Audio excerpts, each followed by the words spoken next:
Assalamualaikum warahmatullahi wabarakatuh. Alhamdulillahi rabbil alamin. Assalatu wassalamu ala asyrafil anbiya'i wal mursalin wa ala alihi wa sahbihi wa barik wa sallam ajma'in. Subhanaka la ilma lana illa ma 'allamtana innaka antas samiul alim wa tub 'alaina innaka antat tawwabur rahim. Wa la haula wa la quwwata illa billahil 'aliyyil 'azim. Rabbi shrah li sadri wa yassir li amri wahlul 'uqdatam min lisani yafqahu qawli. Allahumma salli ala sayyidina Muhammadin salatan taghfiru biha dzunub wa tuslihu biha al-qulub wa tantaliqu biha al-'usub wa tulinu biha as-su'ub wa ala alihi wa sahbihi wa man ilaihi mansub, amma ba'd. Alhamdulillah, kita bersyukur dengan Allah Subhanahu wa taala. Kita masih diberikan Allah taala kesehatan, keafiatan sehingga kita masih berada di bulan Ramadan dan kita sudah berada di akhir-akhir Ramadan. Adapun kewajiban kita setelah akhir Ramadan ini adalah salah satu kewajiban yang perlu kita ingat kembali adalah membayar zakat fitrah. Zakat fitrah ini adalah kewajiban bagi semua orang yang memperdapati Ramadan serta akhirnya. Di antara orang-orang yang wajib membayar zakat fitrah, syaratnya adalah yang pertama orang itu adalah Islam, yang kedua merdeka, yang ketiga tenggelam matahari di akhir bulan Ramadan, yang keempat mempunyai kelebihan perongkosan untuk dirinya dan tanggungannya pada malam hari raya dan siangnya. Itu di antara syarat yang diwajibkan orang membayar zakat fitrah. Kemudian apakah yang dibayar?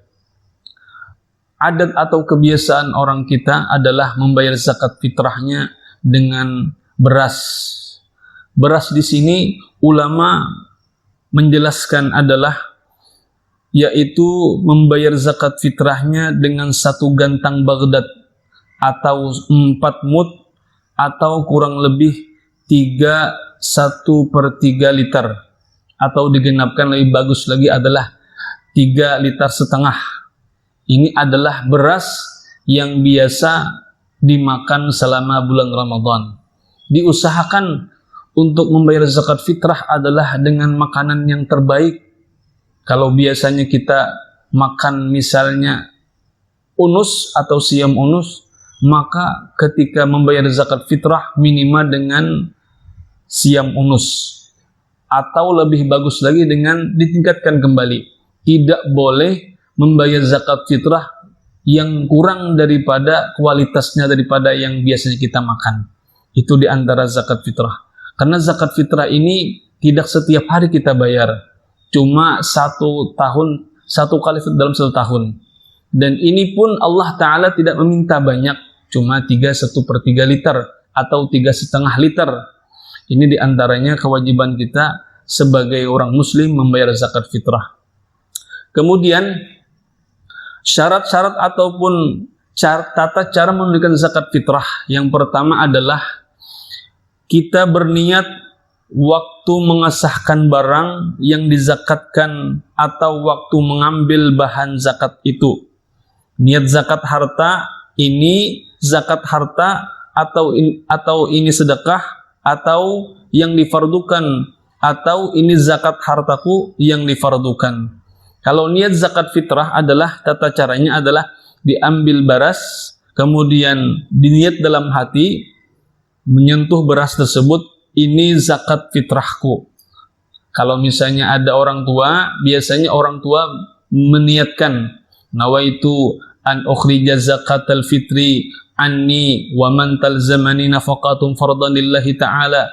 Dengan niat dalam hati, sengaja aku mengeluarkan zakat fitrahku dan zakat fitrah tanggunganku wajib atasku karena Allah Subhanahu wa taala.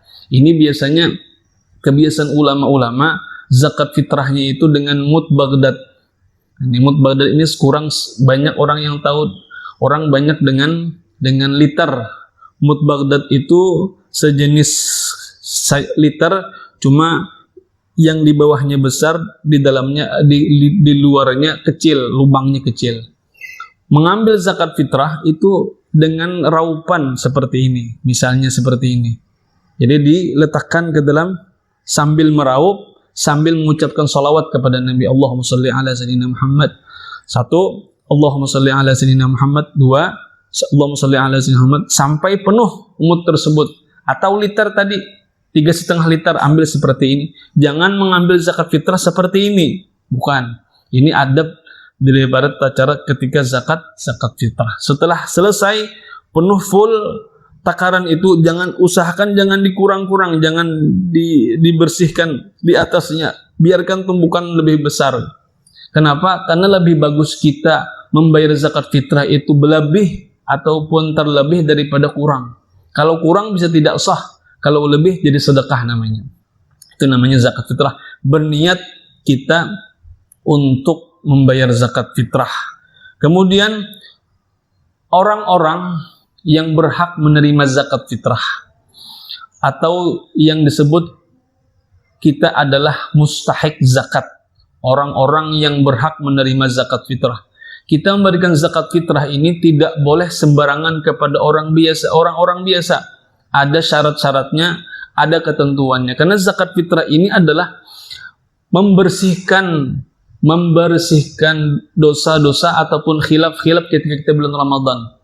Bahkan dalam riwayat diceritakan, diriwayatkan bahwasanya puasa itu tergantung antara langit dengan bumi kecuali terangkat dengan zakat fitrah. Yang pertama, orang yang berhak menerima zakat fitrah adalah fakir. Apa arti fakir? Orang yang tidak berharta dan tiada mempunyai usaha. Ini orang fakir. Usaha tidak ada, kemudian pekerjaan tidak ada, pendapatan tidak ada. Ini yang namanya fakir.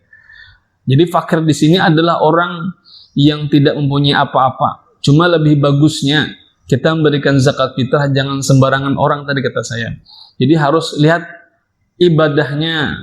Misalnya orang itu ibadah atau kadanya. Kenapa? Pemakan yang kita berikan ini adalah ini yang mengangkat kita, amal ibadah kita dalam Ramadan itu. Ini zakat fitrah, harus diperhatikan.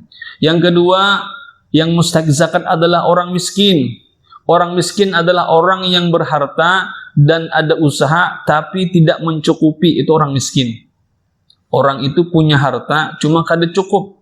Kalau orang sekarang biasanya dapat misalnya gajinya 500.000 cuma kada cukup untuk pemakan dalam sebulan. Ini namanya dikatakan orang miskin. Yang ketiga, amil, orang yang diangkat oleh pemerintah atau panitia untuk mengumpulkan zakat dan membagikannya kepada orang yang berhak menerimanya. Ini amil.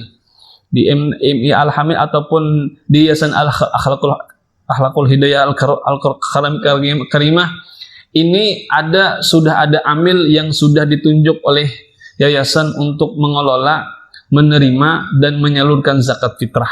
Jadi kalau anak-anak bapak ataupun wali-wali murid yang ingin membayar zakat fitrah, silahkan datang ke Yayasan Al-Hidayah Al-Karimah. Insya Allah kami sebagai panitia ataupun amil insya Allah siap menerima dan menyalurkan kepada orang yang berhak menerimanya.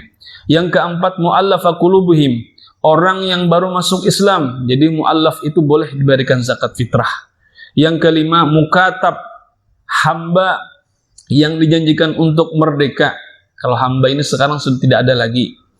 Yang keenam, gharim, orang yang berhutang guna kepentingan umum atau agama. Jadi yang gharim di sini adalah dikatakan bukan orang berhutang untuk dirinya sendiri, orang yang berhutang untuk agama. Misalnya orang mempunyai hutang untuk membuat madrasah, membuat masjid. Orang yang berhutang untuk agama ini boleh diberikan zakat fitrah. Yang keenam, fisabilillah, orang yang berjuang di jalan Allah, seperti guru-guru mengaji di kampung-kampung, guru-guru kita yang mengajar. Itu termasuk mustahik zakat fisabilillah. Kemudian yang kedelapan adalah ibnu sabil, orang yang musafir dan perjalanan kehabisan ongkos dan musafirnya bukan musafir maksiat. Orang yang dalam perjalanan atau musafir boleh kita berikan zakat fitrah dengan tanda kutip adalah perjalanannya adalah untuk dakwah atau tidak maksiat kepada Allah Subhanahu wa taala. Ini diantaranya orang-orang yang berhak menerima zakat fitrah. Mudah-mudahan bisa difahami dan bisa dimaklumi dan bisa diamalkan untuk kita semuanya. Mudah-mudahan amal ibadah kita di bulan Ramadan ini diterima oleh Allah Subhanahu wa taala dan zakat fitrah kita diterima oleh Allah Subhanahu wa taala. Amin ya rabbal alamin. Ihdinas siratal mustaqim. Wassalamualaikum warahmatullahi wabarakatuh.